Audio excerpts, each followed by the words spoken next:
안녕하세요. 한 주간도 평안하셨습니까? 오늘도 수요 성경 공부 성경총론 제151강 디모데후서 4장 1절에서 22절 말씀으로 복음 전파자의 사명을 다하라 라는 말씀을 공부하도록 하겠습니다. 디모데후서 4장은 사도 바울의 사실상 영적 유언에 해당합니다. 로마 감옥에 갇혀 죽음을 앞둔 바울은 더 이상 자신의 생존이나 명예에 관심을 두지 않습니다. 그의 유일한 관심은 복음이 계속 전파되는 것, 그리고 그 사명을 디모데와 교회가 끝까지 감당하는 것이었습니다. 바울은 4장에서 복음 전파자의 사명이 무엇인지, 왜 흔들리지 말아야 하는지, 그리고 사명의 궁극적 소망이 무엇인지를 분명히 밝힙니다. 첫 번째로 디모데후서 4장 1절에서 5절 말씀에서 때를 얻든지 못 얻든지 복음을 전파하라고 바울은 말씀합니다. 이는 하나님의 심판대 앞에서 주어진 엄숙한 명령입니다. 바울은 디모데에게 권면하기 전에 먼저 하나님과 그리스도 예수 안에서 엄숙히 명령한다고 말합니다. 이는 단순한 개인적 조언이 아니라 재림하실 그리스도와 최후의 심판을 전제로 한 사명 명령입니다. 복음 전파는 교회의 선택 사항이 아니라 주님께서 맡기신 거룩한 위임입니다. 따라서 복음 전파를 인간의 열심이나 성과 중심 사역이 아니라 말씀의 직무로 이해해야 합니다. 전도자는 자신을 드러내는 사람이 아니라 하나님의 말씀을 맡은 청지기입니다. 그리고 사람들이 복음을 거부하는 시대가 오게 됩니다. 바울은 장차 사람들이 바른 교훈을 받지 아니하며 자기 정욕을 따라 귀를 즐겁게 해줄 서성들을 따를 것이라고 경고합니다. 이는 단순한 이단 문제를 넘어서 복음을 불편해하는 인간 본성을 정확히 꿰뚫은 진단입니다. 이는 율법과 복음의 왜곡으로 이해할 수 있습니다. 사람들은 율법은 약화시키고, 즉 회개 없는 위로, 복음은 값싼 은혜로 바꾸며 십자가 없는 영광을 원합니다. 이러한 시대일수록 전도자는 말씀을 타협하지 말고 온전한 율법과 온전한 복음을 함께 선포해야 합니다. 그리고 이어서 복음 전파의 방식인 경책, 경계, 권면을 살펴보겠습니다. 바울은 복음을 전하되 다음과 같은 태도를 요구합니다. 경책은 죄를 드러내어 회개로 이끄는 것을 말합니다. 이것은 바로 율법의 기능입니다. 경계, 즉 책망은 거짓과 불순종을 분명히 지적하는 것을 말합니다. 권면은 낙심한 자를 복음으로 위로하는 것, 즉 복음의 기능을 말합니다. 이 모든 것은 오래 참음과 가르침 가운데 이루어져야 합니다. 이는 목회자의 가장 중요한 덕목으로 말씀은 공격이 아니라 섬김으로 전해져야 함을 의미합니다. 전도자는 결과를 조작하지 않고 말씀 자체가 일하도록 맡겨야 합니다. 그리고 두 번째로 디모데후서 4장 6절에서 8절 말씀에서 복음의 증거자로 살아가라 라는 말씀을 살펴보겠습니다. 먼저 바울은 자신의 삶이 증거가 된다고 말합니다. 바울은 자신을 가리켜 나는 이미 전제로 드려지고 나의 떠날 시각이 가까웠다고 말합니다. 이는 자신의 죽음을 실패나 비극으로 보지 않고 하나님께 드려지는 제사로 이해하는 신앙 고백입니다. 바울은 자신의 삶 전체가 복음의 증거였음을 담대히 고백합니다. 그는 선한 싸움을 싸우고 달려갈 길을 마치고 믿음을 지켰다고 고백합니다. 여기서 중요한 것은 바울이 자기 공로를 자랑하는 것이 아니라 하나님께서 맡겨진 사명을 끝까지 지켜주셨음을 고백하는 것입니다. 이를 우리는 은혜 안에서의 인내로 이해합니다. 바울은 자신에게 예비된 의의 면류관을 바라봅니다. 그러나 이 면류관은 바울만의 상급이 아닙니다.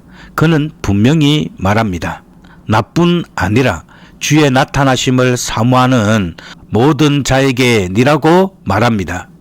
우리는 종말에서 이 면류관은 행위의 대가가 아니라 그리스도의 의가 최종적으로 완성되는 날의 선물이라고 말합니다. 성도는 면류관을 얻기 위해 전도하는 것이 아니라 이미 그리스도 안에서 의롭다 하심을 받은 자로서 충성스럽게 사는 것입니다. 세 번째로 디모데 후서 4장 9절에서 22절 말씀에서 복음 사역의 현실과 하나님의 신실하심을 살펴보겠습니다. 바울은 사람은 떠나도 주님은 떠나지 않는다고 말합니다. 바울은 말세적 현실을 솔직히 고백합니다. 대만은 세상을 사랑하여 떠났고 많은 동력자들이 흩어졌다. 그러나 바울은 낙심하지 않습니다. 그는 분명히 말합니다. 주께서 내 곁에 서서 나를 강건하게 하셨다라고 분명히 말합니다. 교회의 참된 안전은 사람이나 제도에 있지 않고 오직 주의 임재에 있음을 강조합니다. 복음 전파자는 외로울 수 있으나 결코 혼자가 아닙니다. 따라서 우리는 끝까지 보호하시는 주님의 은혜를 확신하여야 합니다. 바울은 자신의 인생을 마무리하며 확신합니다. 주께서 나를 모든 악한 일에서 건져내시고 그의 천국에 들어가게 하시리라. 이는 세상에서의 성공 보장이 아니라 영원한 구원에 대한 확신입니다. 복음 전파자의 사명은 세상을 바꾸는 데서 끝나지 않고 하나님 나라에까지 이어지는 소명입니다. 복음 전파는 교회의 생명입니다. 디모데후서 4장에서 바울이 남긴 마지막 메시지는 분명하게 복음을 전파하라고 말하고 있습니다. 이는 특정 직분자만의 명령이 아니라 목회자에게는 말씀의 직무로서, 성도에게는 삶의 자리에서의 정언으로서 주어진 사명입니다. 즉 복음 전파는 인간의 전략이 아니라 십자가에 달리신 그리스도의 말씀을 성령께서 사용하시는 은혜의 방편입니다. 그러므로 교회는 흔들리지 말고 때를 얻든지 못 얻든지 환영받든지 거부당하든지 복음을 전파해야 합니다. 디모데후서 4장은 복음 전파가 선택이 아니라 사명이며 결과는 하나님께 맡긴 채 말씀을 신실하게 전하는 것이 교회와 성도의 길임을 증언합니다. 네 번째로 오네시보로의 신앙적 특징을 살펴보겠습니다. 오네시보로는 부끄러워하지 아니하는 실천적 증거를 가진 신앙인이었습니다. 바울은 오네시보로를 이렇게 평가합니다.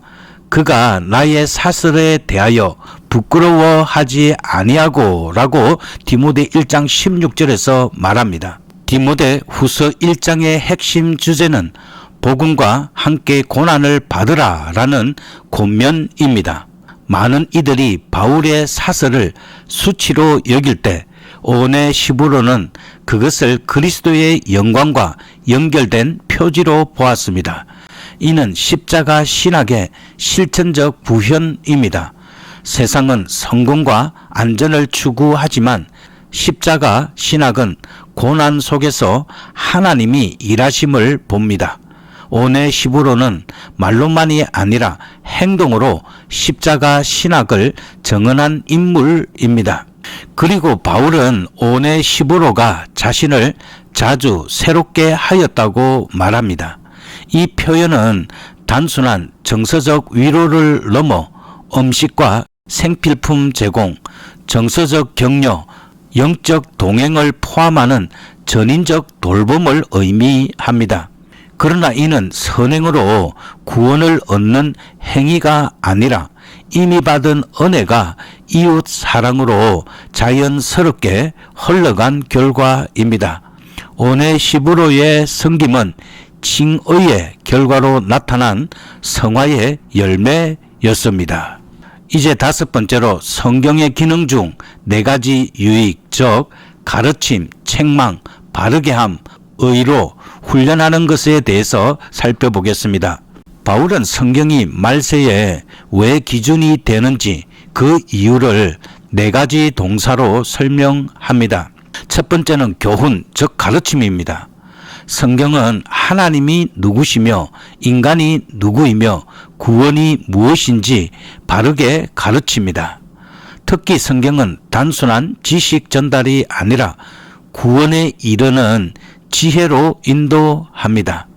두 번째는 책망입니다. 즉 반정, 드러내는 것을 말합니다. 성경은 우리의 거짓된 신앙, 왜곡된 교리, 숨겨진 죄를 드러냅니다. 이것이 바로 율법의 기능입니다. 성경은 죄를 설명하는 것으로 끝나지 않고 죄를 죄로 폭로하여 회개로 이끕니다. 세 번째는 바르게 함, 즉 회복과 바로 세움입니다. 성경은 단지 비판만 하지 않습니다. 넘어졌을 때 다시 일으키고 방향을 돌이켜 그리스도께로 되돌려 놓습니다. 이것은 복음의 기능과 깊이 연결됩니다. 네 번째는 의로 교육, 즉 훈련하는 것을 말합니다. 성경은 성도를 올바른 길에 익숙하게 만듭니다. 이는 성화가 인간의 자기 개발이 아니라 말씀 안에서 성령께서 빚어 가시는 훈련임을 뜻합니다. 그래서 루터교는 성화를 강조하되 그 근거를 언제나 복음의 토대 위에 둡니다. 이 네 기능은 실제로 율법과 복음의 두 음성이 성경 안에서 어떻게 작동하는지 보여줍니다. 율법은 죄를 드러내고 즉 책망하는 기능을 합니다. 복음은 그리스도를 주어 살립니다. 즉 바르게 하는 것을 말합니다. 그리고 이 둘이 함께 성도를 교육하여 즉 의로 훈련되어 참된 삶으로 이끌게 됩니다. 여섯 번째로 말세의 혼란 속에서 최종적 권위로서의 성경에 대해서 살펴보겠습니다.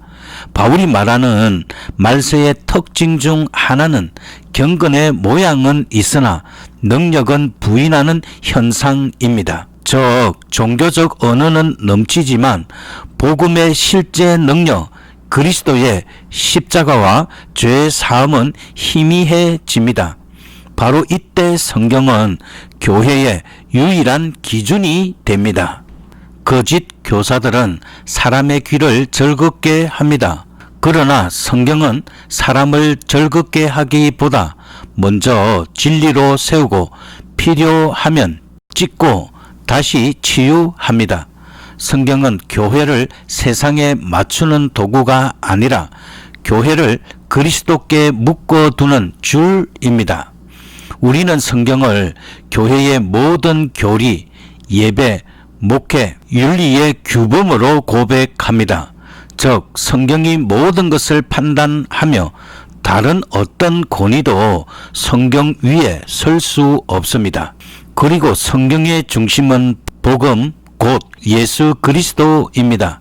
바울이 말하는 성경의 최종 목적은 단순한 도덕적 개선이 아니라 그리스도 예수 안에 있는 믿음으로 말미암아 구원에 얻는 지혜라고 말합니다. 다시 말해 성경은 그리스도를 정언하는 책이며 그리스도는 성경의 중심이 됩니다.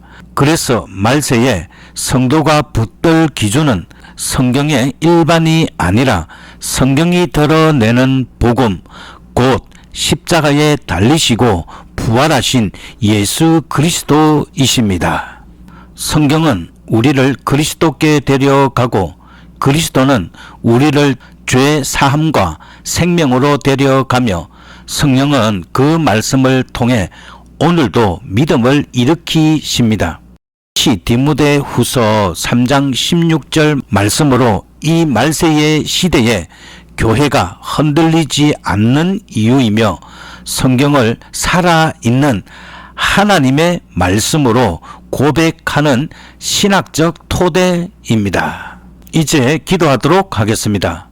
자비로우신 하나님 아버지, 심판과 재림 앞에 서 있는 시대 속에서 우리를 복음의 청지기로 부르심을 감사드립니다.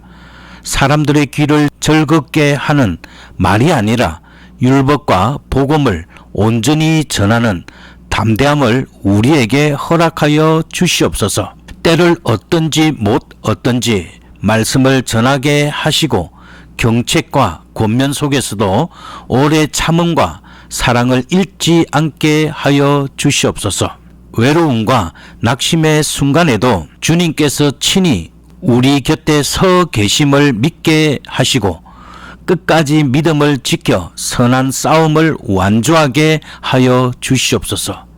우리의 능력이 아니라 성령의 역사로 복음이 전파되게 하시며 의의 면류관을 소망하며 주님의 나타나심을 기쁨으로 기다리게 하여 주시옵소서.